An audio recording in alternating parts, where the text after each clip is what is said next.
Jadi ini kan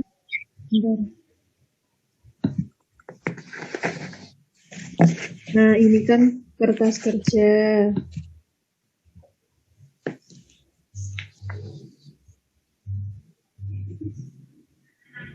Yang pertama kan kita lihat dulu kertas kerja. Di kertas kerjanya ini ada neraca saldo sebelum penyesuaian, terus ada kolom penyesuaian sama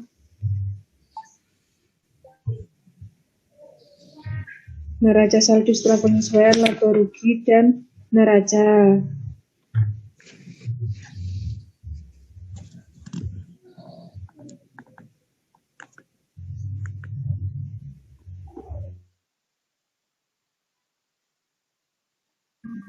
Di sini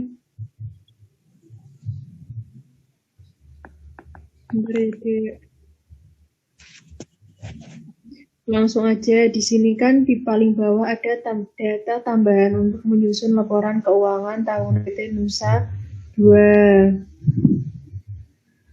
Ini pada keluar masuk ya.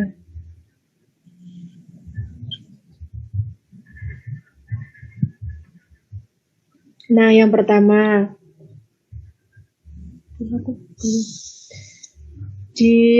ini piutang dagang cadangkan tak tertagih 5% dari saldo piutang dagang. Yang kedua, hasil perhitungan fisik barang dagangan yang ada di gudang pada tanggal 31 Desember sebesar 25 juta. Kemudian yang ketiga itu ada peralatan disusun 10% per tahun. Nah, kemudian yang keempat itu bunga hutang bank 12% per tahun, bayar setiap 1 April dan 1 Oktober. Nah, jadi Dek, sebenarnya tuh matkul akuntansi dasar ini tuh kalian tuh sebenarnya harus paham banget. Kenapa? Karena ini tuh buat dasar untuk matkul-matkul berikutnya. Jadi nanti di semester 2 itu nanti juga kalian ada lab akuntansi dasar. Nah, di lab akuntansi dasar itu hampir sama kayak di akuntansi dasar ini, disuruh membuat jurnal. Jadi pemahaman kalian tentang jurnal, posting ke neraca lajur, tentang membuat laporan keuangan itu sebenarnya harus benar-benar paham. Soalnya kalau nggak paham dari awal itu bakal susah ke depannya. Jadi semisal ada yang nggak paham bisa ditanyain ya. Biar kalian tuh benar-benar paham. Biar matkul berikutnya itu nggak menyusahkan kalian. Ini Dini Aulia kok gini terus ya? Udah tak admit.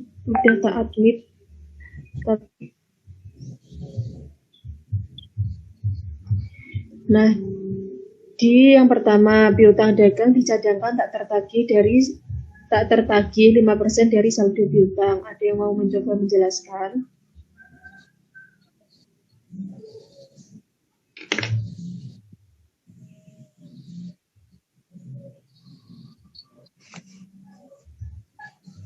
Ada yang mau mencoba menjelaskan nggak, Di?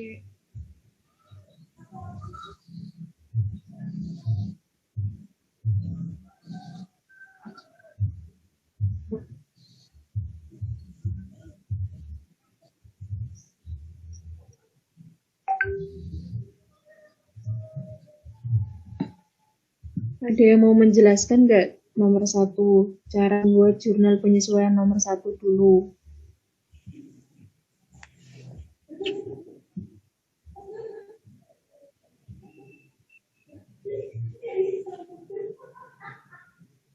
Nggak ada.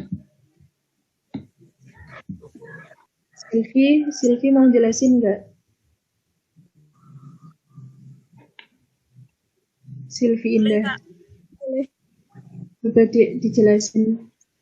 Piutang dagang dicadangkan tak tertagih 5% dari saldo dagang 5 dari saldo piutang dagang. Ini suaraku macam-macam enggak, Kak? Enggak. Jadinya kita hitung 5%-nya dari piutang dagang di kertas kerja bagian neraca saldo sebelum penyesuaian. Jadi 5% dikali 125 juta. ketemunya 6.250.000. Karena di kertas kerja ada cadangan kerugian piutang sebesar 2 juta, berarti harus dikurangkan dulu. Dari 6.250.000 dikurangi 2 juta, sama dengan 4.250.000. Untuk jurnalnya, debit beban kerugian piutang, kredit cadangan kerugian piutang sebesar 4.250.000. Ya, terima kasih, Dek. Dari penjelasannya Dek Silvi, ada yang mau ditanyakan?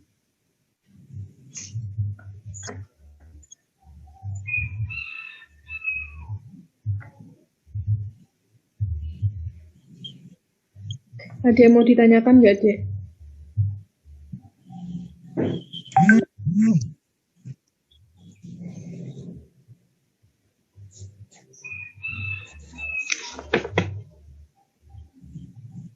Jadi tak ulangin lagi.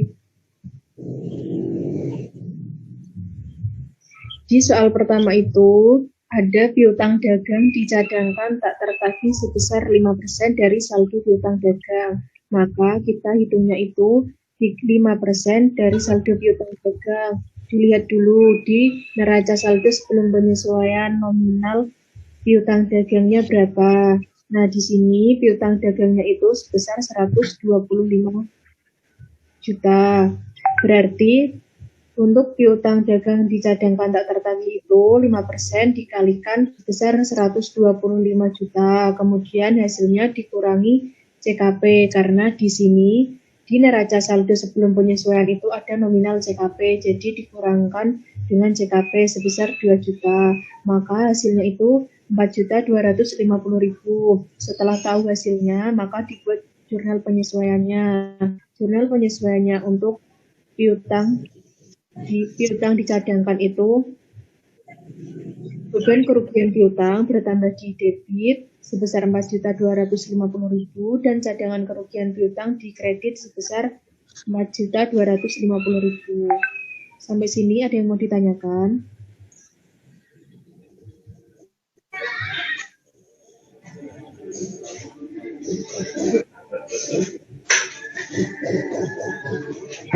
Kalau nggak ada, kita lanjut.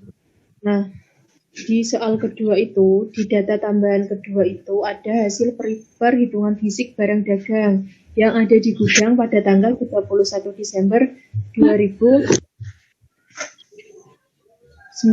sebesar 25 juta.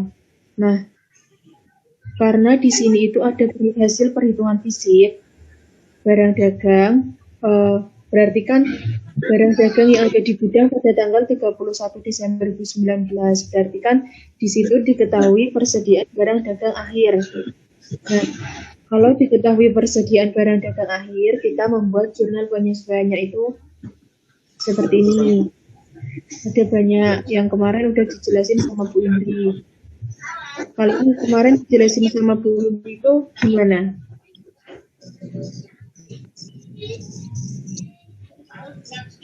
Yang nomor 2 itu belum dijelasin. Belum. Yang kemarin yang disuruh cuma 134. Gitu. Tapi berarti nomor 2-nya belum dibahas, Dek.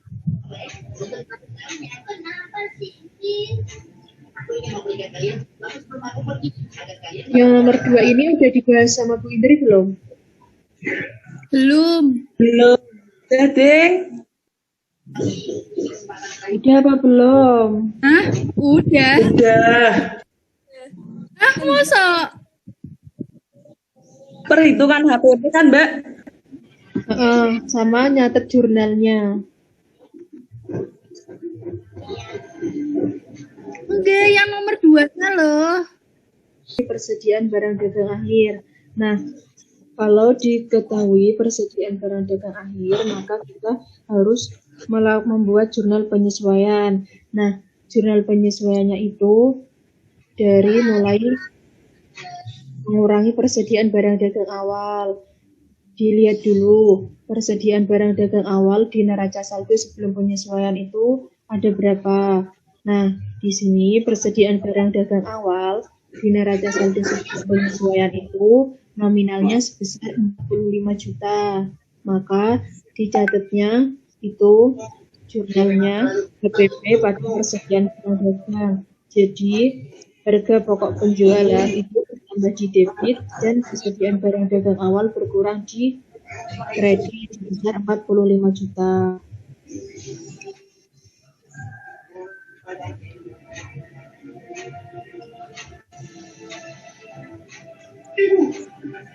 Jadi kenapa persediaan barang dagang awalnya itu di kredit? Karena kan persediaan barang dagangnya itu berkurang. Kalau persediaan barang dagang itu berkurang, otomatis itu menambah HPP. Jadi HPP-nya di debit.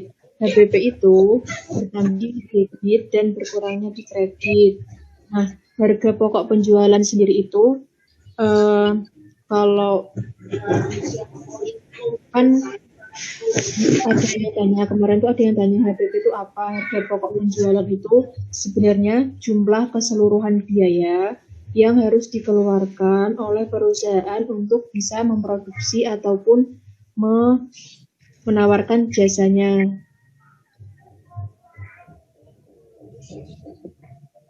Jadi kan harga pokok penjualan itu kan biaya jumlah keseluruhan biaya yang harus dikeluarkan oleh perusahaan. Kalau biaya kan bertambahnya di debit, otomatis HPP itu juga bertambah di debit.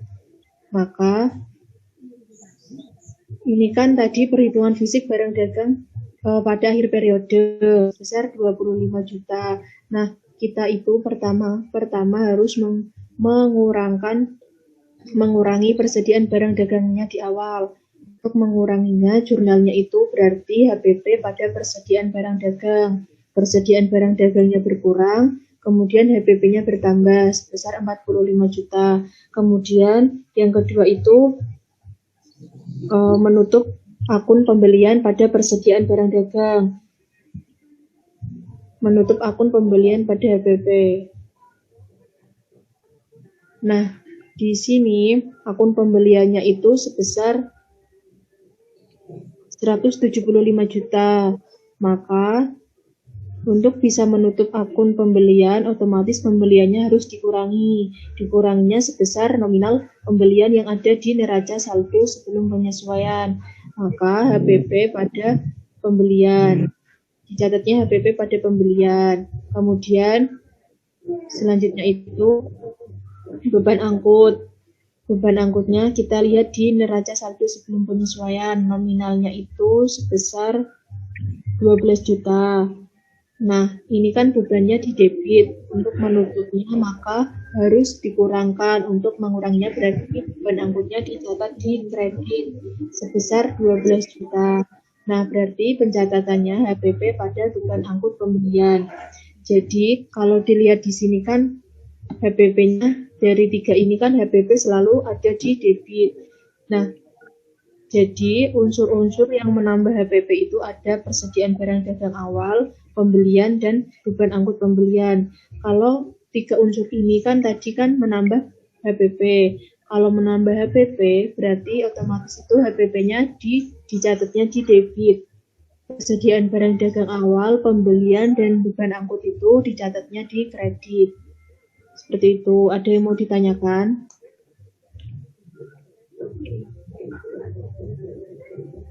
Ada yang mau ditanyakan nggak, Dek?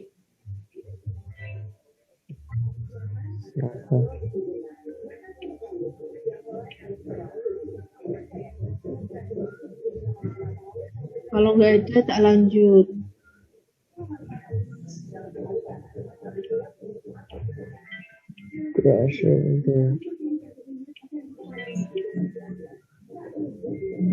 Nah, kemudian kita menutup akun retur dan potongan pembelian pada HPP.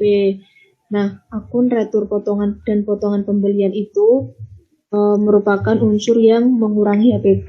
Jadi, karena mengurangi HPP, HPP-nya dicatat di kredit.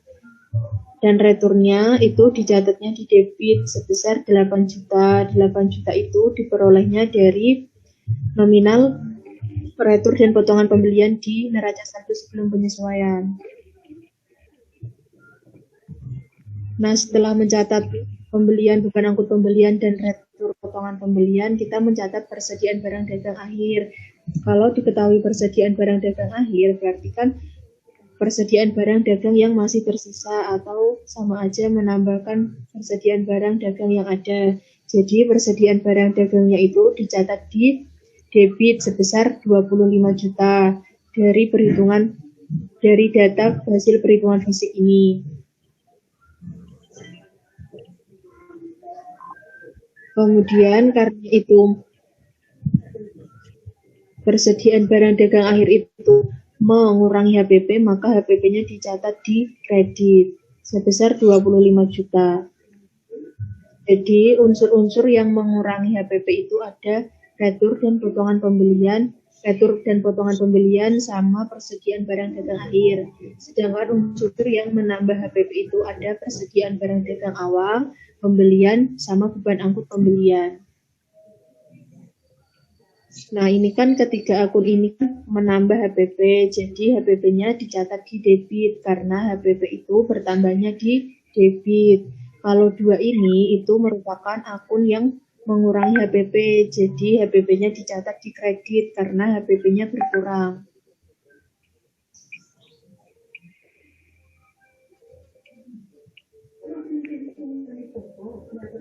Ada yang mau ditanyakan?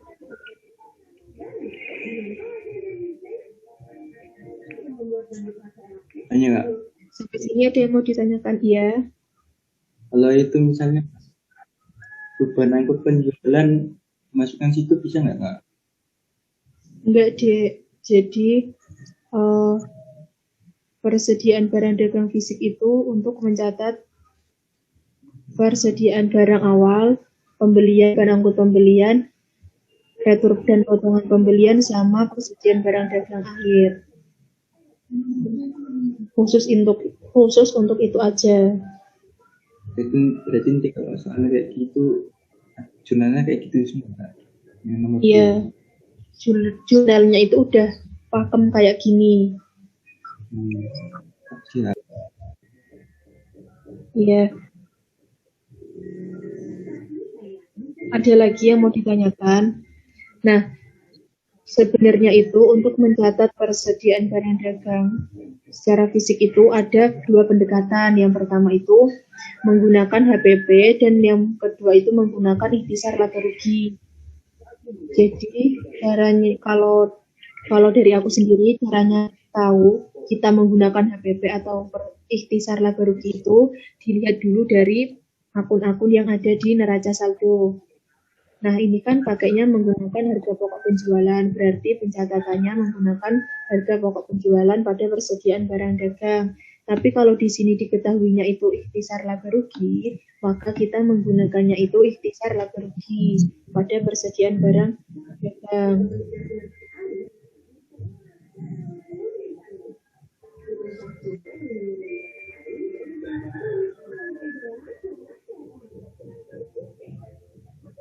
Sampai sini ada yang mau ditanyakan nggak, Dek?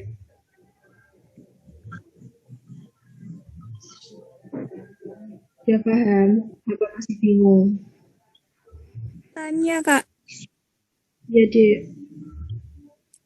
Itu nanti pencatatannya pas di neraca saldo dipisah atau bisa langsung ke HPP akhir 199 juta? Nanti ya, Dek, habis ini kita itu posting ke neraca saldonya. Ke ini, Terima ke kasih, kolom Kak. penyesuaian. Ya. Ada lagi yang mau ditanyakan nggak? Kalau nggak ada, kita lanjut ke data tambahan yang ketiga. Peralatan disusutkan sebesar 10% per tahun. Nah, kita lihat dulu peralatan. Akun peralatan di neraca sebelum penyesuaian. Peralatan kantornya itu sebesar 30 juta. Berarti kalau disusutkan 10% itu berarti kan nominalnya sebesar 3 juta. Maka Dicatatnya itu jurnalnya beban penyusutan peralatan pada akumulasi penyusutan peralatan. Jadi beban penyusutan peralatannya itu bertambah di debit dan akumulasi penyusutan peralatan di kredit sebesar 3 juta. Itu kayak yang kemarin ya di jurnal penyesuaian. Nanti kalau kalian lupa bisa buka catatannya lagi. Nah, yang keempat itu ada bunga hutang bank 12% per tahun dibayar setiap 1 April dan 1 Oktober. Coba ada yang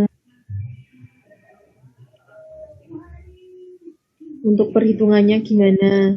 Kok bisa dapat ini 3 juta? Terus caranya ngitung gimana? Ada yang mau jelasin nggak?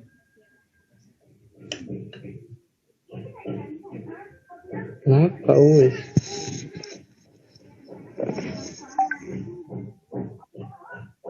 Ada.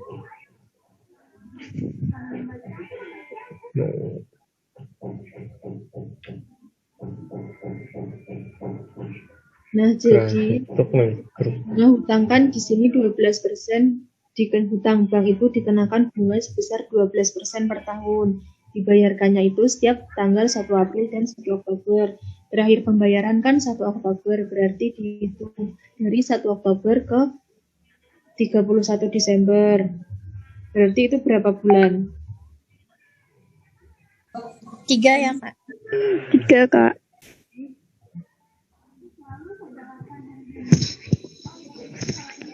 Berarti 3 per berapa? per 12 Terus Kali 12%. dikali 12%, dikalikan 100 juta.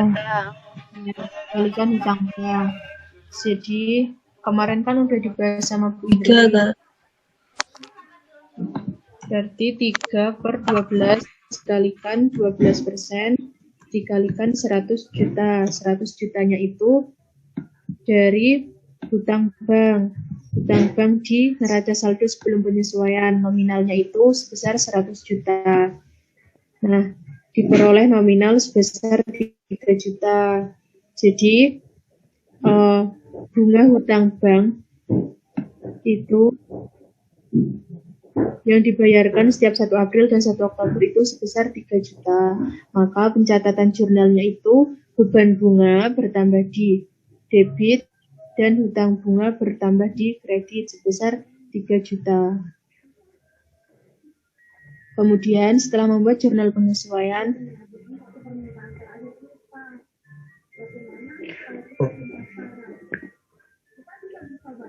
kita membuat ini. Kita memposting dulu dari jurnal penyesuaian ini, diposting ke kolom penyesuaian di neraca laju. Yang pertama kita lihat dulu di jurnal penyesuaian. Di jurnal penyesuaian yang pertama itu ada beban kerugian piutang di debit sebesar 4.250.000. Maka kita cari dulu beban kerugian piutang. Beban kerugian piutang tadi di jurnal penyesuaian posisinya di debit sebesar 4.250.000. Berarti kita tinggal posting sebesar 4.250.000. Kemudian dilihat lagi setelah beban kerugian piutang ada akun cadangan kerugian piutang di kredit sebesar 4.250.000. Berarti kita posting ke bagian, jadi postingnya itu di kolom penyesuaian. Untuk akun-akunnya disesuaikan sama nama-nama akun yang ada di sini. Jadi yang diposting ke kolom penyesuaian itu dari jurnal penyesuaian yang ada di sini. Kalau di sini nggak ada hutang bunga ataupun hutang bank, itu nggak usah diposting di bagian sini. Nah, setelah kita memposting cadangan kerugian piutang, ini kan ada HPP pada persediaan barang dagang awal, HPP pada pembelian, HPP pada beban angkut pembelian, retur dan potongan pembelian pada HPP, juga persediaan barang dagang akhir pada HPP. Kita jumlahkan dulu. Harga pokok penjualan yang ada di debit itu berapa? Di sini kan yang ada di debit itu 45 juta, terus 175 juta, dan 12 juta. Berarti berapa, Dek, jumlahnya? Ini ref, banyak itu. 225. 232. Kedua. Berarti HPP diposting di debit sebesar 232. Kemudian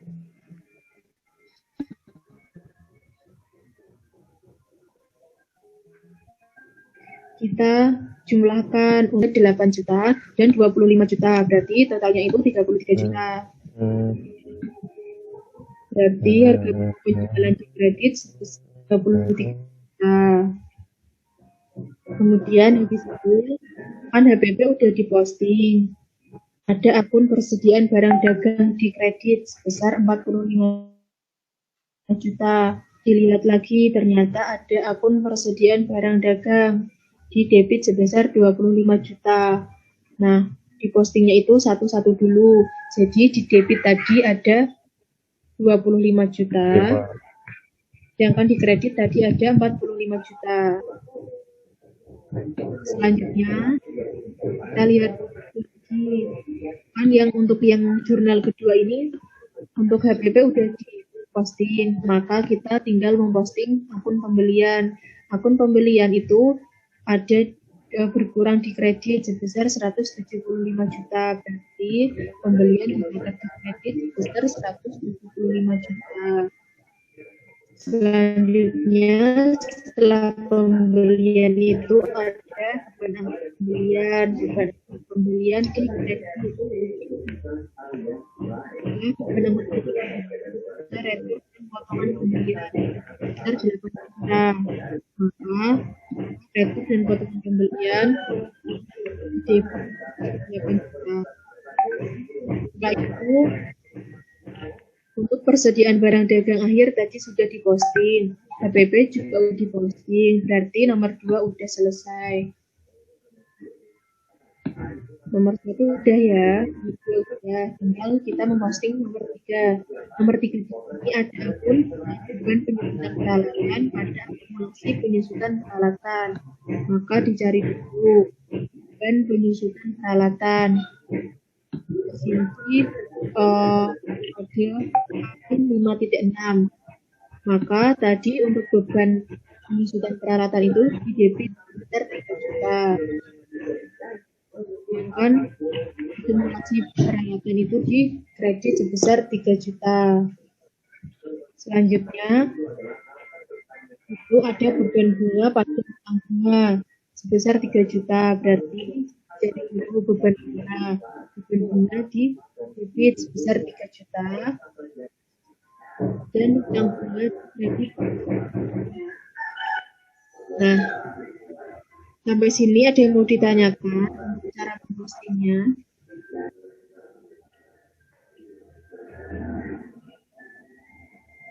Ada yang mau ditanyakan nggak, Dik?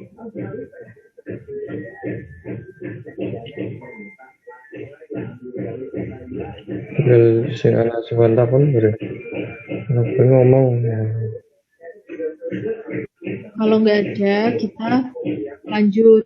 Nah, setelah memposting ke bagian penyesuaian, kita jumlahkan terlebih dahulu antara debit dan kredit. Kita dihitung, Dek.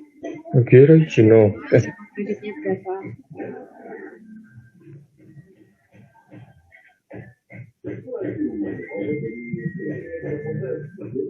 Kan Kak tadi. Gimana, Dek?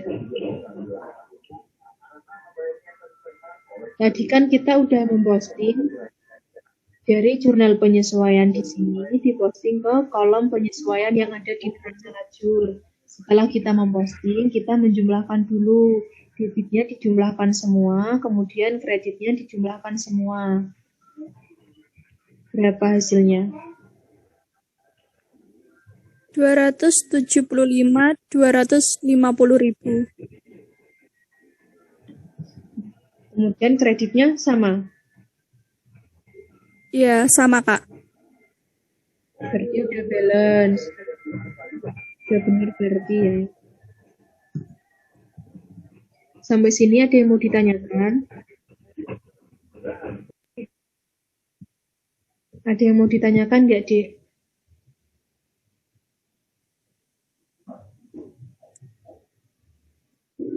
Ada yang masih bingung?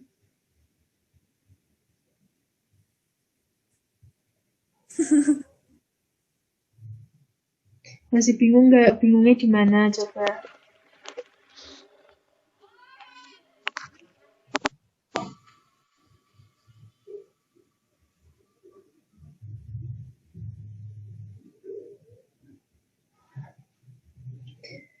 Ada yang mau ditanyakan nggak? Apa perlu tak ulangi lagi? Dek, Diulangi kok Mbak, aku tadi joinnya telat. ya boleh diulanginya dari mana? Dari yang penyesuaian buat Mbak. Dari membuat jurnal penyesuaian. Mm-mm. Ya udah, nggak apa-apa.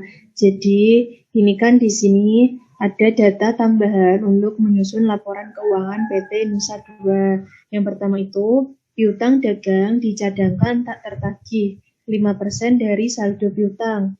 Maka kita lihat dulu saldo piutang di neraca saldo sebelum penyesuaian. Di situ ada piutang dagang sebesar 125 juta. Berarti cara perhitungannya itu 5% dikalikan sama 125 juta. Nah, ketemu kan hasilnya. Setelah itu, karena ini itu piutang dagang dicadangkan tak tertagih dari saldo piutang dagang. Nah, di sini kan untuk mencadangkan kerugian piutang.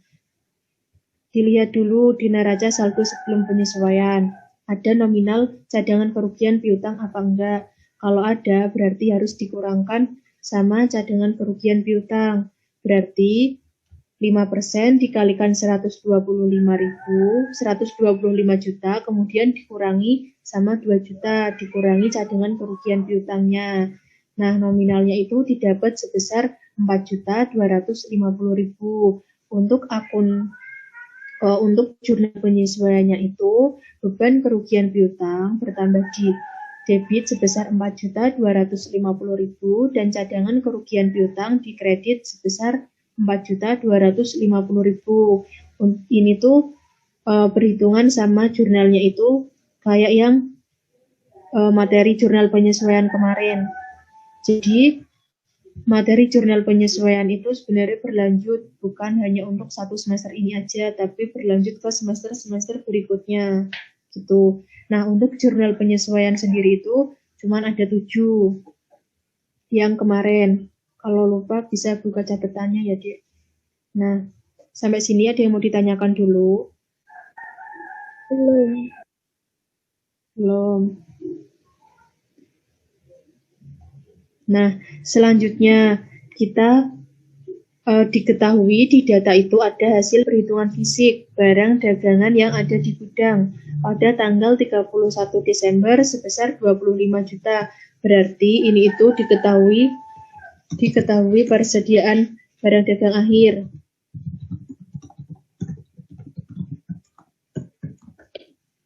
Kenapa bisa dikatakan persediaan barang dagang akhir? Karena di sini tertera tanggal 31 Desember 2019. Berarti kalau 31 Desember 2019 itu menjadi persediaan barang dagang akhir. Kalau diketahui persediaan barang dagang akhir, maka kita harus membuat jurnal penyesuaian HPP pada persediaan barang dagang awal, HPP pada pembelian, HPP pada beban angkut pembelian, retur dan potongan pembelian pada HPP, serta persediaan barang dagang akhir pada HPP. Jadi, untuk mencatat persediaan barang dagang itu sebenarnya menggunakan 2 pendekatan. Yang pertama itu menggunakan pendekatan harga pokok penjualan. Yang kedua menggunakan pendekatan ikhtisar laba rugi. Kecepatan enggak aku ngomongnya? Enggak, Mbak. Nah, untuk mengetahui kita itu menggunakan pendekatan yang mana, kita lihat di nama akun yang ada di neraca saldo. Kalau nama akunnya itu adanya HPP, maka kita menggunakan pendekatan HPP. Tapi kalau di nama akunnya itu adanya ikhtisar laba rugi, berarti kita mencatat persediaan barang dagangnya itu menggunakan akun ikhtisar laba rugi. Nah, di sini kan diketahui kalau akunnya itu HPP, maka kita membuat jurnal yang kedua itu menggunakan akun HPP, persediaan barang dagang dan HPP. Nah,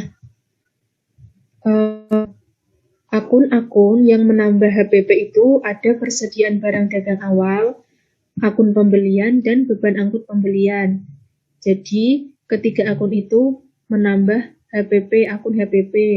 HPP itu apa? Harga pokok penjualan. Jadi, jumlah biaya harus dikeluarkan oleh perusahaan ketika dalam memproduksi ataupun menggunakan jasa untuk ditawarkan ke konsumen. Nah, kalau HPP sendiri itu kan jumlah biaya. Nah, biaya kan berarti bertambahnya di debit. Jadi, akun HPP itu bertambah di debit dan berkurang di kredit. Karena kan tadi aku bilang kan persediaan barang dagang awal, pembelian, dan beban angkut pembelian itu kan menambah HPP. Karena menambah HPP, maka HPP itu harus dicatatnya di debit. Maka yang pertama itu HPP ada di debit dan persediaan barang dagang awal ada di kredit. Karena ini tuh gunanya untuk mengurangi persediaan barang dagang awal. Untuk tahu nominalnya itu dapat dari mana, maka kita lihat dulu di akun persediaan barang dagang. Di akun persediaan barang dagang, pada neraca saldo sebelum penyesuaian itu nominalnya ada 45 juta. Maka berarti catatnya HPP bertambah di debit sebesar 45 juta dan persediaan barang dagang awal berkurang di kredit sebesar 45 juta. Di mana persediaan barang dagang awal ini menambah HPP sebesar 45 juta. Sampai sini ada yang Belum, Mbak. belum. Nah, lanjut. Kemudian kita mencatat pembelian untuk menutup akun pembelian pada HPP. Jadi pembelian di sini ada nominal sebesar 175 juta di debit. Untuk menutupnya, maka untuk mengurangi akun pembelian, maka pembelian kan harus dicatat di kredit. Berarti pembelian di kredit sebesar 175 juta. Otomatis pembelian itu menambah HPP, maka HPP-nya juga bertambah di debit sebesar 175 juta. Begitu juga untuk akun beban angkut pembelian. Beban angkut pembelian itu dilihat dulu dari neraca saldo sebelum penyesuaian. Di sini beban angkut pembelian itu nominalnya sebesar 12 juta. Maka berarti HPP bertambah di D sebesar 12 juta dan beban angkut pembelian berkurang di kredit sebesar 12 juta. Kemudian kita mencatat retur dan potongan pembelian. Retur dan potongan pembelian itu nominalnya ada di kredit. Berarti untuk menguranginya, maka retur dan potongan pembelian dicatatnya di debit sebesar 8 juta dan HPP-nya berkurang di kredit sebesar 8 juta. Kenapa HPP-nya dicatat di kredit? Karena retur dan potongan pembelian itu mengurangi HPP. Jadi kalau kita mendapatkan potongan pembelian ataupun kita mengembalikan barang yang kita beli, itu kan mengurangi jumlah biaya yang kita gunakan untuk memproduksi barang kan. Otomatis jumlah biayanya itu berkurang, jadi HPP-nya itu berkurangnya itu di kredit sebesar 8 juta, sebesar retur dan potongan pembelian yang kita dapatkan. Kemudian mencatat persediaan barang dagang akhir. Mencatat persediaan barang dagang akhir itu dilihat dari datanya sebesar 25 juta. Berarti kan persediaan yang masih ada di gudang itu 25 juta. Berarti persediaan barang dagangnya itu di debit sebesar 25 juta dan HPP-nya berkurang di kredit sebesar 25 juta. Kenapa HPP-nya berkurang di kredit? Karena persediaan barang dagang akhir itu mengurangi HPP. Sampai sini ada yang mau ditanyakan? Belum, Mbak. Jadi jurnalnya ini itu udah pakem kayak gini kalau diketahui persediaan barang dagang akhir atau hasil perhitungan fisik barang dagang yang ada di gudang pada tanggal 31 Desember. Itu jurnalnya selalu seperti ini. Nah, ini sesuaikan semisal di neraca lajurnya nggak ada akun beban angkut pembelian, maka nggak usah ada akun HPP pada beban angkut pembelian. Jadi dicatatnya itu yang ada saja di sini. Kemudian di nomor 3, peralatan disusutkan sebesar 10% per tahun. Kita lihat dulu akun peralatan di neraca lajur. Akun peralatan kantor di sini itu nominalnya sebesar 30 juta. Kalau disusutkan sebesar 10%, maka di debitnya itu sebesar 3 juta. 10% dikali 30 juta. Maka kalau peralatan disusutkan otomatis menambah biaya. Jadi biaya atau beban penyusutan peralatan bertambah di debit dan akumulasi penyusutan di kredit sebesar 3 juta. Kemudian di sini terdapat bunga hutang 12% per tahun, dibayar 1 April dan 1 Oktober. Jadi di sini itu kita punya hutang bunga bank. Nah, sebesar 12%, bunganya itu dikenakan 12% per tahun.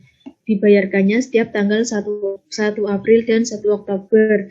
Terakhir pembayaran kan berarti 1 Oktober, maka dihitungnya dari 1 Oktober ke 31 Desember.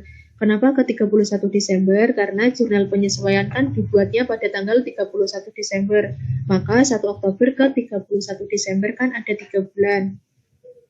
Maka 3 bulan dibagi per tahun ada 12 bulan, berarti 3 bulan dibagi 12 bulan, dikalikan persentase bunganya 12%, dikalikan nominal hutang bank. Hutang bank di sini kan ada 100 juta, berarti 3/12 dikali 12% dikalikan 100 juta, dapat 3 juta. Karena di sini kita dikenakan bunga hutang bank, berarti kan beban bunga atau biaya bunga bertambah. Beban bunga atau biaya bunga itu bertambah di debit. Biaya itu selalu bertambah di debit, jadi bunga atau biaya bunga di debit sebesar 3 juta. Karena itu dibayarkannya 1 Oktober dan 1 April, maka hutang bunga dicatatnya hutang bunga, maka hutang bunga bertambah di kredit sebesar 3 juta. Sampai sini ada yang mau ditanyakan? Belum, Mbak. Nah, setelah membuat jurnal penyesuaian, kita memposting jurnal penyesuaian ke kolom penyesuaian yang ada di neraca lajur. Dari mulai beban kerugian piutang. Di sini beban kerugian piutang dicatat di debit sebesar 4.250.000. Bebannya bertambah, maka kita cari dulu di neraca lajur beban kerugian piutang dicatat di debit sebesar 4.250.000. Sampai sini ada yang ditanyakan? Belum. Nah, setelah itu di sini ada akun cadangan kerugian piutang. Akun cadangan kerugian piutang dicatat di kredit sebesar 4.250.000. Berarti kita memposting harus ada di kredit. Kita cari dulu cadangan kerugian piutang. Dicatat di bagian kolom penyesuaian. Kolom penyesuaian di bagian kredit, karena tadi di jurnal penyesuaian cadangan kerugian piutang itu ada di debit sebesar 4.250.000. Kemudian di sini ada akun HPP pada persediaan barang dagang awal, HPP pada pembelian, dan lain sebagainya. Di sini kan HPP-nya ada banyak. Kita jumlahkan dulu. Yang ada di debit, kita lihat dulu. Yang ada di debit itu sebesar 45 juta, kemudian 175 juta, dan 12 juta. Maka HPP-nya kita jumlahkan dulu yang ada di debit sebesar 232 juta. 232 juta dicatat di debit. Kemudian kita lihat lagi, ternyata HPP itu juga ada di kredit. HPP di kredit itu sebesar 8 juta dan 25 juta. Berarti HPP di kredit itu sebesar 33 juta dari penjumlahan 8 juta dan 25 juta. Berarti HPP di kredit sebesar 33 juta di sini. Jadi HPP itu dicatatnya dipisah dulu antara debit dan kredit. Enggak langsung dieliminasi. Sampai sini ada yang mau ditanyakan? Belum. Belum. Nah, setelah memposting HPP, maka kita memposting persediaan barang dagang. Di sini, persediaan barang dagangnya itu dikredit sebesar 45 juta. Maka kita memposting persediaan barang dagang di bagian penyesuaian, nominalnya dikredit sebesar 45 juta. Selanjutnya, kita memposting pembelian karena HPP tadi kan sudah diposting semua. Jadi tinggal memposting pembelian. Pembeliannya dikredit sebesar 175 juta. Di sini di kolom penyesuaian, maka kita lihat akun pembelian. Kemudian memposting sebesar 175 juta dikredit sesuai yang ada di jurnal penyesuaian tadi. Kemudian memposting beban angkut pembelian. Tadi kan HPP sudah diposting semua, jadi tinggal beban angkut pembelian. Beban angkut pembelian ada di kredit, maka dilihat beban angkut pembelian di akun 5.2. Kita mempostingnya di kolom penyesuaian di bagian kredit sebesar 12 juta. Setelah itu, memposting retur dan potongan pembelian di debit sebesar 8 juta. Maka retur dan potongan pembelian dicatat di debit di bagian kolom penyesuaian sebesar 8 juta. Nah, setelah itu untuk HPP bagian kredit tadi sudah diposting semua. Jadi tinggal mencatat persediaan barang dagang akhir. Persediaan barang dagang akhir ternyata ada di debit sebesar 25 juta. Maka persediaan barang dagang di debit sebesar 25 juta. Kemudian mencatat beban penyusutan peralatan, dan akumulasi penyusutan peralatan sebesar 3 juta. Kita lihat dulu beban penyusutan peralatan. Di sini ada beban depresiasi peralatan kantor. Maka dicatat 3 juta di bagian debit pada kolom penyesuaian. Habis beban beban depresiasi peralatan kantor, kita mencatat akumulasinya tadi di jurnal penyesuaian di sebelah kredit, maka kita memposting akumulasi depresiasi peralatan di sebelah kredit sebesar 3 juta pada kolom penyesuaian. Nah, terakhir itu kita memposting beban bunga pada hutang bunga. Di sini beban bunganya bertambah di debit sebesar 3 juta, maka beban bunga diposting di bagian debit sebesar 3 juta di kolom penyesuaian. Kemudian ada hutang bunga, hutang bank. Apa tadi ya, Dek?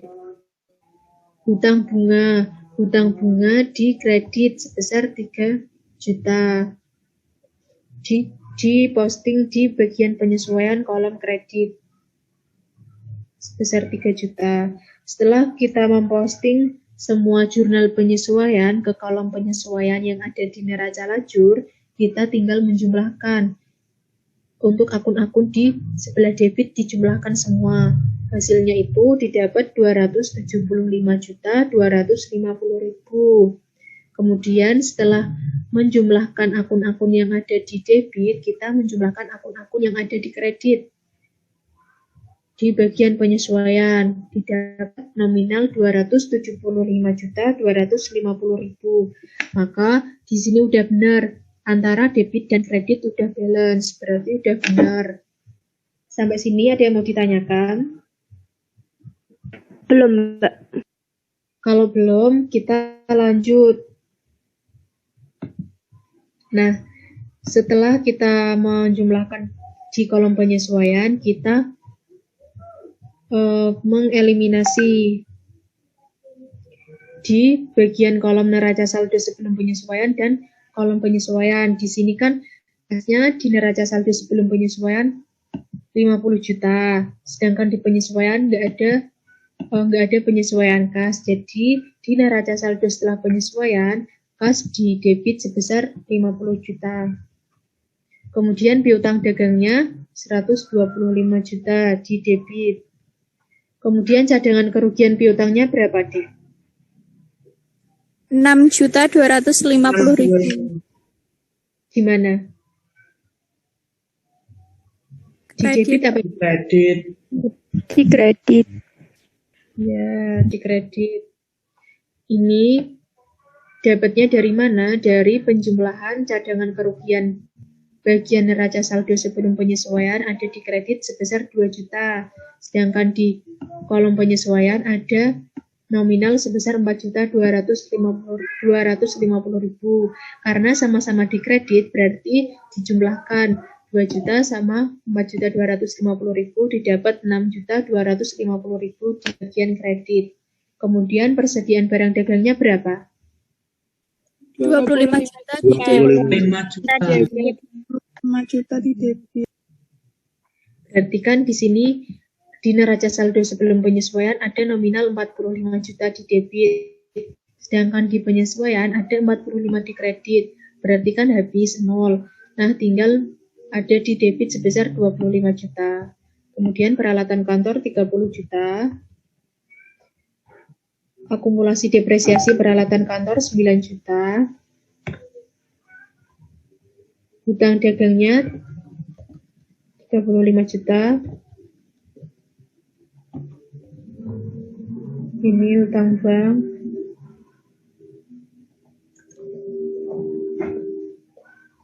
Laba ditahannya karena nggak ada penyesuaian berarti sama seperti di neraca saldo sebelum penyesuaian di bagian kredit sebesar 68 juta. Kemudian dividen di sini juga nggak ada penyesuaian, jadi tetap seperti di neraca saldo sebelum penyesuaian sebesar 5 juta di debit. Kemudian penjualan di kredit sebesar 200 juta. Beban angkut penjualan sebesar 15 juta. Kemudian pembelian, berarti pembeliannya berapa? 0. Habis, karena habis. Ini juga beban angkut pembelian juga habis, berarti 0. Di sini retur dan potongan pembelian juga habis, berarti 0. Kemudian beban gaji tidak ada penyesuaiannya, jadi tetap seperti neraca saldo sebelum penyesuaian. Kemudian pemasarannya juga tetap sebesar 18 juta di debit. Kemudian beban depresiasi peralatan kantor sebesar 3 juta di debit. Kemudian di sini juga dicatat di debit sebesar 4.250.000 karena di kolom sebelumnya tidak ada nominalnya. Kemudian untuk harga pokok penjualan kita tinggal mengurangkan antara debit dengan kredit, maka didapat 199 juta. Nah, setelah kita membuat neraca saldo setelah penyesuaian, kita tinggal menjumlahkan akun-akun yang ada di debit. Jumlahnya berapa, Dek? 486.250.000. Debit dan kredit sama.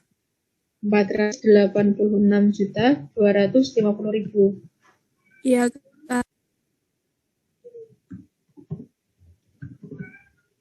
Nah, berarti udah balance antara debit sama kredit, berarti udah benar. Sampai sini ada yang mau ditanyakan? Ada yang mau ditanyakan nggak, Dek? Belum. Jadi nominal-nominal debit dan kredit itu harus balance. Kalau belum balance berarti belum benar ya. Nah, kemudian kita membuat ini kolom laba rugi. Kolom laba rugi itu dimulainya dari apa? Laba rugi. Akun 4 sama akun yang bernomor 5, Kak. Jadi dimulai dari akun 4.1 sampai nomor 5.9. Di sini penjualan. Penjualannya berarti dicatat di mana? Di debit apa di kredit?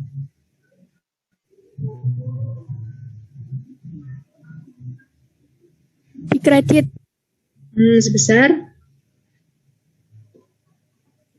200 sebesar 200 juta. Terus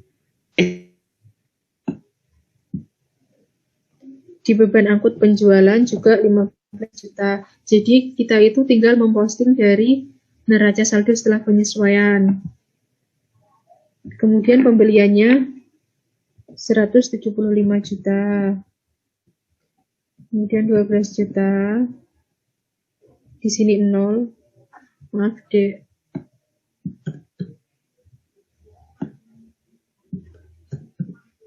Berarti 0, 0. Kemudian di sini ada di debit sebesar 24 juta.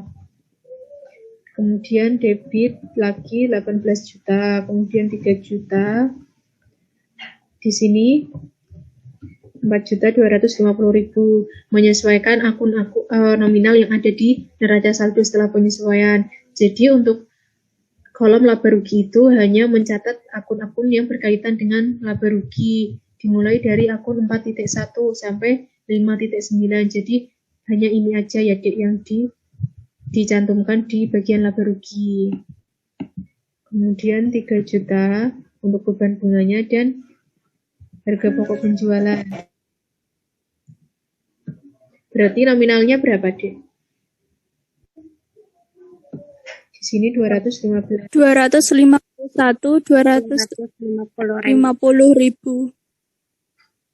250.000 gini ya. Iya, Kak.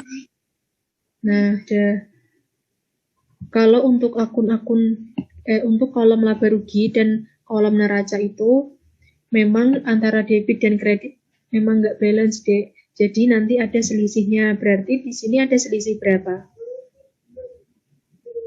36.250.000. Berarti selisihnya itu 36 juta. Berapa tadi? 250.000. Iya. Nah, selisihnya itu dicatatnya di bagian kredit. Kenapa di bagian kredit? Karena nominal yang paling terkecil itu ada di kredit. Jadi ketika 215 juta ini ditambahkan sama 36.250, maka akan dihasilkan nominal ini. Jadi biar balance gitu. Ada selisihnya. Jadi selisihnya ini nanti untuk menambahkan ini sehingga benar ya, Dek?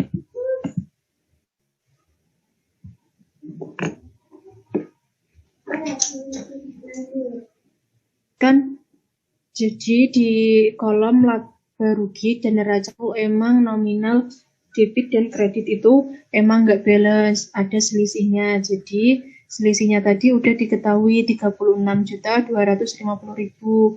Nah, itu ditaruhnya di mana? Di bagian nominal yang paling terkecil.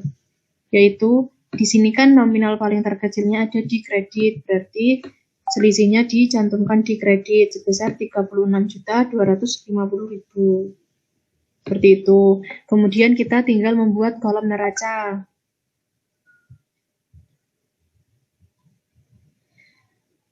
Nah, di kolom neraca itu dimulai dari 1.1 hingga kode akun 3, dari mulai kode akun 1 sampai 3. Di sini ada kasnya itu debit sebesar 50 juta. Terus ada piutang dagang. Nominalnya itu mengikuti nominal neraca saldo setelah penyesuaian ya, Dek. 125 juta untuk piutang dagang. Kemudian cadangan kerugian piutang sebesar 6.250.000 di kredit. Kemudian persediaan barang dagang sebesar berapa? 25 juta, terus peralatan kantor 30 juta. Akumulasinya sebesar 9 juta di kredit, hutang dagang sebesar 35 juta di kredit, hutang bunganya 3 juta di kredit, hutang bank 100 juta di kredit, modal sahamnya sebesar 50 juta di kredit. Terus ada laba ditahan sebesar 68 juta di kredit, dan dividen berada di debit sebesar 5 juta. Nah, setelah membuat kolom neraca, kita menjumlahkannya terlebih dahulu antara debit dan kredit. Debitnya berapa, Dek?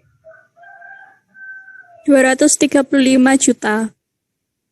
235 juta. 235 juta, terus kreditnya 271 juta 250.000. Gini, berarti selisihnya berapa? Sama seperti yang di kolom laba rugi. 36 juta 250.000 ya berarti selisihnya. Iya, Kak. Nah, di sini itu diperoleh jumlah debitnya itu 235 juta. Terus di bagian kredit diperoleh nominal sebesar 250.000. Maka terdapat selisih antara debit dan kredit. Selisihnya itu harus sama dengan selisih bagian laba rugi. Di sini selisihnya udah sama, yaitu 36.250.000. Nah, tadi kan selisihnya itu harus dituliskan di bagian yang nominal paling terkecil.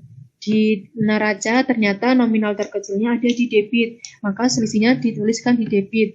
Kalau udah diketahui, di sini kan udah diketahui kalau selisihnya di laba rugi itu di sebelah kredit, sedangkan di neraca selisihnya di bagian debit. Karena ini berdekatan, maka berarti perusahaannya rugi. Seperti itu. Ada yang mau ditanyakan? Kalau nominal selisihnya itu berjauhan, semisal ini di debit, sedangkan ini di kredit, otomatis ini kan berjauhan. Nah, kalau berjauhan itu dikatakan perusahaannya laba, tapi kalau berdekatan seperti ini, itu perusahaannya rugi. Jadi nanti waktu membuat laporan laba rugi, perusahaannya akan rugi sebesar 36.250.000. Seperti itu. Ada yang mau ditanyakan? Ada yang mau ditanyakan nggak, Dek? Sampai sini. Karena ini nanti itu juga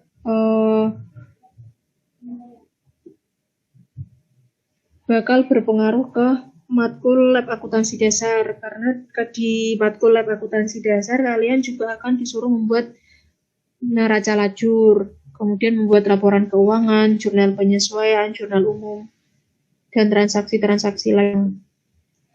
Itu. Jadi semisal kalian di sini nggak paham, itu nanti bakal kesusahan buat di semester kedepannya. Sampai sini ada yang mau ditanyakan dulu nggak?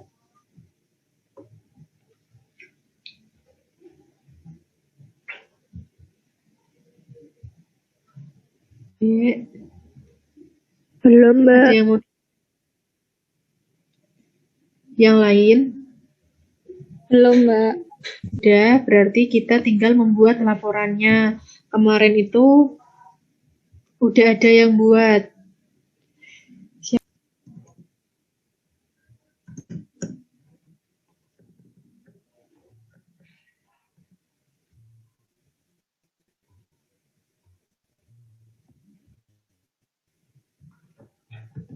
Tapi belum tak jelasin ya tadi, menyusun harga pokok penjualannya. Perlu dijelaskan apa langsung membuat laporan laba ruginya? Mengingat sudah jam segini. Kita langsung membuat laporan ininya aja ya, Dek. Ini kan di perintah ketiga itu kalian disuruh membuat laporan laba rugi, laporan perubahan ekuitas atau perubahan modal, dan neraca. Pertama kita membuat laporan laba rugi dulu PT Nusa.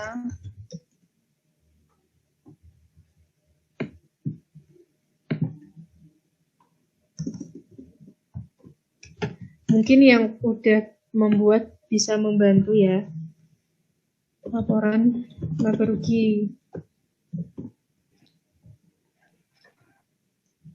Bentar, Dek.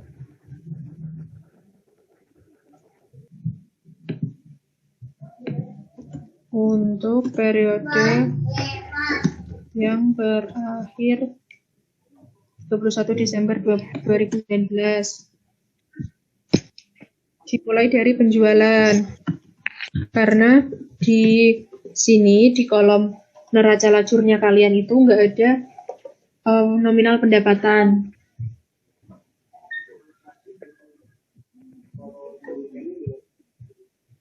Bentar ya, Dek, izin bentar.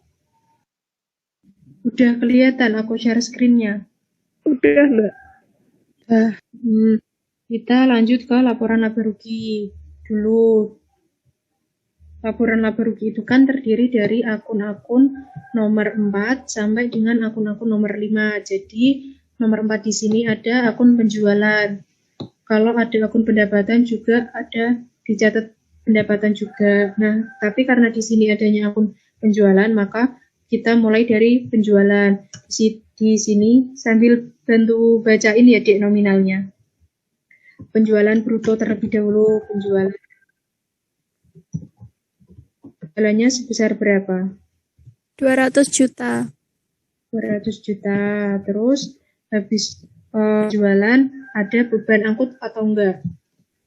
Ada Besar berapa? 15 juta. Nah, beban angkut itu kan berarti mengurangi penjualan. Berarti gini, berarti penjualan netonya sebesar 185 bukan ya? Ya. Iya, Kak. Iya, Mbak.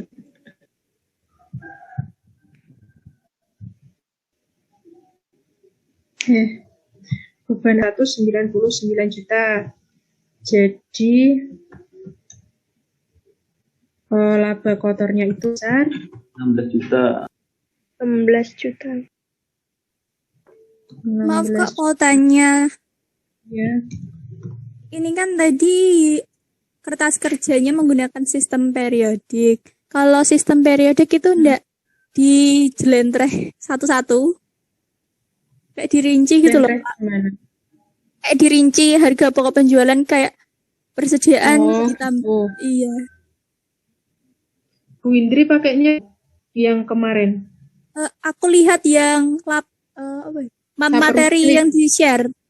Materi yang di-share itu loh, Kak. Kalian dikasih RPS sama Bu Indri bukan? Dagang awalnya tadi berapa? Sebesar 45 juta. Iya bukan? Ya, Kak. 45 juta. Habis itu ada apa? Pembelian. Iya. Sebesar 175 juta. Terus beban angkut pembelian.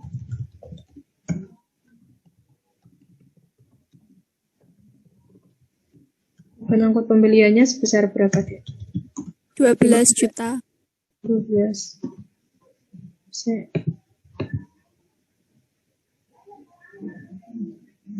Langsung dijumlahkan. Berarti jumlahnya tadi 232.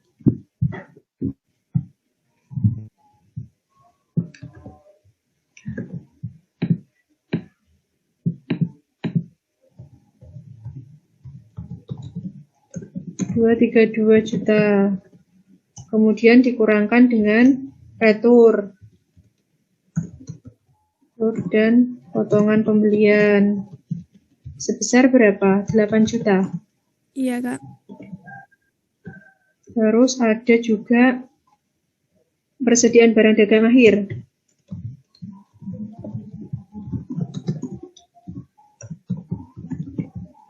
Sebesar 25 juta bukan?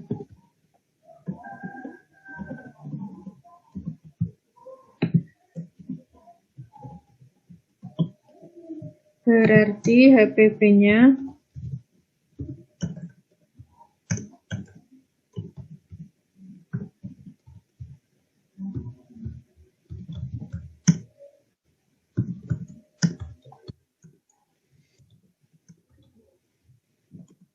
$199.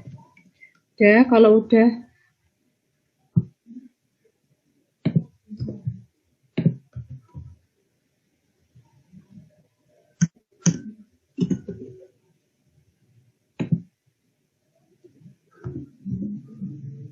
diperoleh laba sebesar 16 juta. Jadi laba itu diperolehnya dari penjualan neto.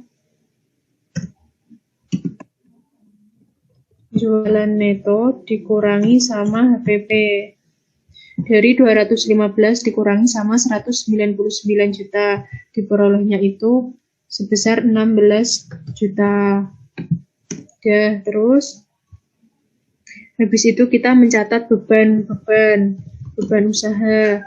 Yang pertama itu ada biaya beban apa ya, Dik? Beban gaji. Iya, Kak. Terus ada beban Pemasaran. pemasaran. Terus ada beban Depresiasi peralatan kantor. peralatan kantor. Terus ada beban Kerugian piutang.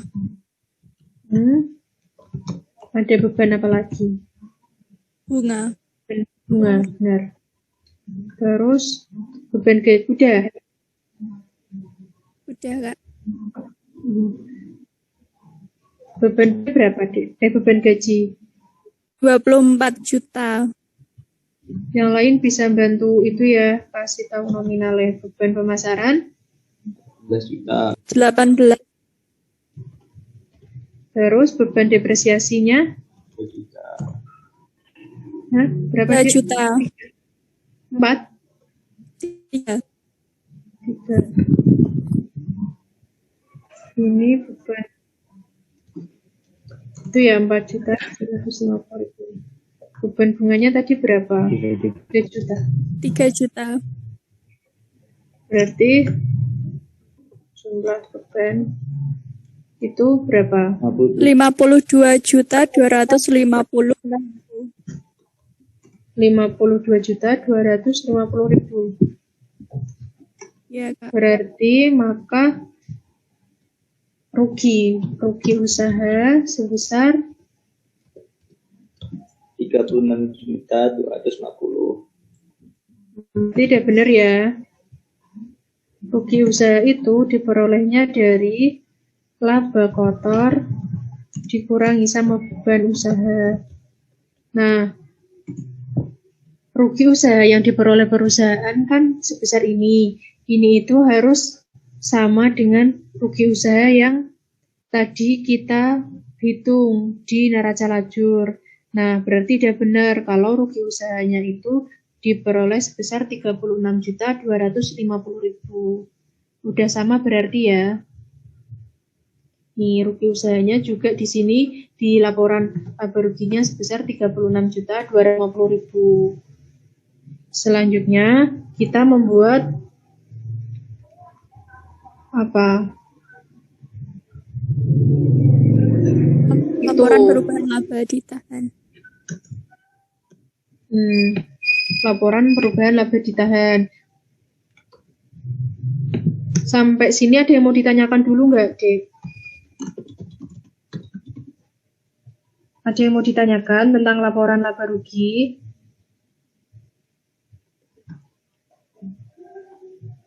Belum, Mbak. Belum, yang lain? Belum.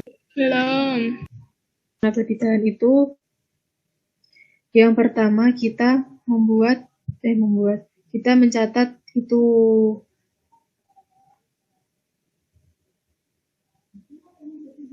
laba ditahan awal tanggal 1 Januari 2019. Berapa Dik laba nih? Nah, laba ditahan awal itu diperolehnya dari sini, laba ditahan awal di neraca saldo sebelum penyesuaian. Di sini nominalnya sebesar 68 juta. Maka laba ditahan awal tanggal 1 Januari 2019 itu sebesar 68 juta. Setelah itu, karena di sini ada nominal dividen, maka dikurangkan dengan nominal dividen. Dikurangi sama rugi usaha dulu, rugi usaha sama dividen. Jadi, kalau perusahaannya itu laba atau untung, maka laba ditahan itu dijumlahkan dengan laba, ditambahkan dengan laba. Tapi karena di sini rugi, berarti dikurangkan dengan rugi usaha. Tadi usahanya sudah kita hitung sebesar 36.250.000. Kemudian dividennya itu ada nominal sebesar 5 juta.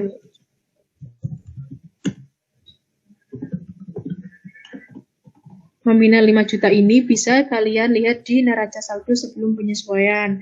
Maka jumlah pengurangannya itu jumlahnya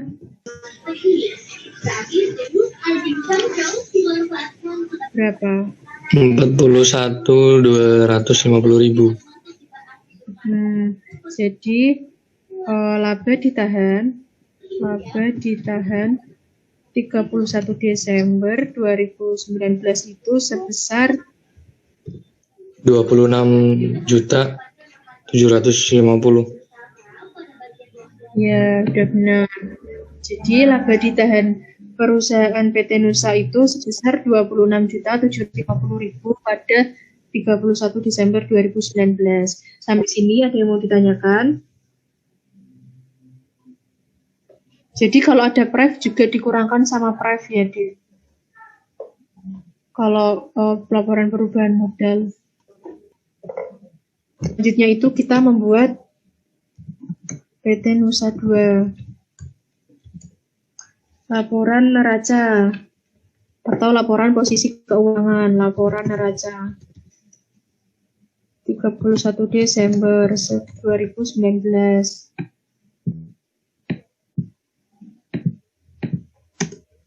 Yang pertama itu ada aset. Aset itu terdiri dari aset. Bu Indri dijelasin nggak ya? Dijelasin satu-satu nggak?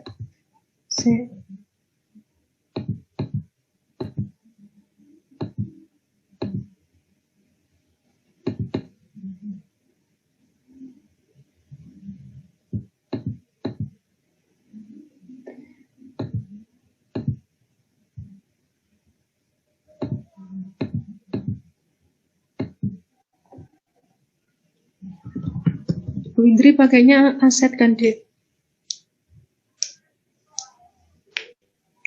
Nah, Iya, Kak. pertama ada aset lancar. Aset lancar itu kas. Terus ada piutang dagang ya tadi ya. Iya. Kas, ada piutang dagang. Terus ada apa lagi? Ada Cadangan kerugian piutang. CKP. Terus ada persediaan Barang barang dagang. dagang. Nah, dimulai dari kas dulu. Kasnya ada berapa nominalnya? 50 juta. 50 juta. Terus piutang dagangnya ada 125 juta. Terus CKP-nya 6.250.000 mengurangi. karena dikredit 6.250.000. Terus persediaan barang dagangnya 25 juta. Iya, Kak. Berarti total aset lancarnya sebesar sebesar berapa, Dik? 193.750.000. Benar. Ada aset tetap. Aset tetapnya itu terdiri dari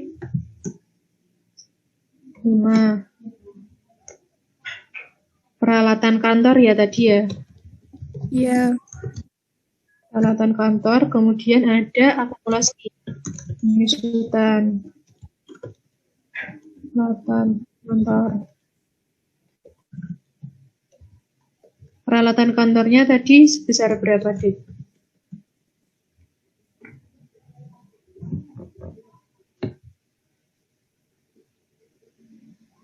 Rp30 juta ya? Dek, Ya, Mbak. apa 9 akumulasinya? 9 juta. Oh iya. Berarti akumulasi itu kan mengurangi. Berarti total aset tetapnya itu sebesar 21 juta. Berarti total aset berapa? 214.750.000. Oh, gini. Yang lain sama. Kemudian kita nanti tak benerin Mas, Dek. Maaf ya, ini nggak rapi dulu. Kewajiban atau liabilitas. Kewajiban aja, guys. Terus di kewajibannya itu ada apa aja? Hutang dagang. Terus ada hutang bunga bukan? Ya, Mbak. Ada hutang bank. Terus udah. Terus hutang dagangnya berapa, Dek? Hutang dagang 35 juta. Terus hutang bunga 3 juta. 3 juta. Hutang banknya tadi 100 juta ya. Iya, Mbak. Berarti total liabilitas itu berapa? 138. Kemudian setelah mencatat kewajiban atau liabilitas, kita mencatat ekuitas. Ekuitas ada modal saham. Yang pertama itu ada modal saham. Terus yang kedua itu ada laba ditahan. Modal sahamnya berapa?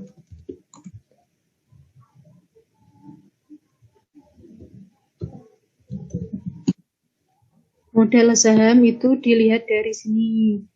Modal sahamnya di neraca itu ada, di neraca lajur ada 50 juta. Berarti dicantumkan modal saham sebesar 50 juta. Kemudian laba ditahan. Laba ditahannya tadi ada berapa? 26.750.000.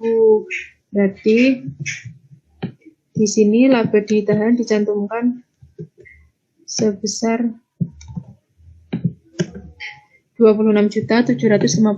Jadi total ekuitasnya sebesar 76.750.000. Jadi total pasifannya berapa?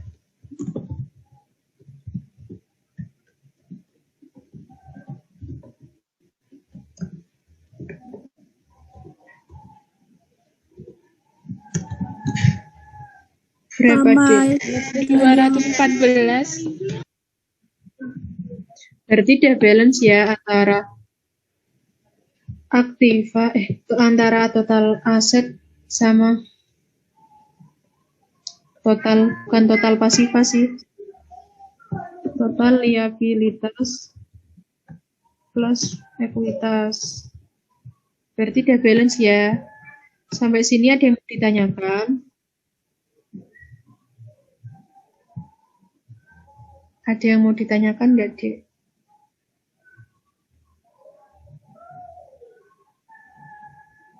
Kemudian laporan laba ditahan udah sebesar 26 juta. Terus kemudian di neracanya juga udah balance. Nah, sampai sini ada yang mau ditanyakan? Mungkin belum paham di sebelah mana. Terus, aku boleh itu, Dek, minta tolong buat on cam dong. Buat aja. Share jangan lama-lama. Terima kasih. Waalaikumsalam warahmatullahi wabarakatuh. Terima kasih, Kak.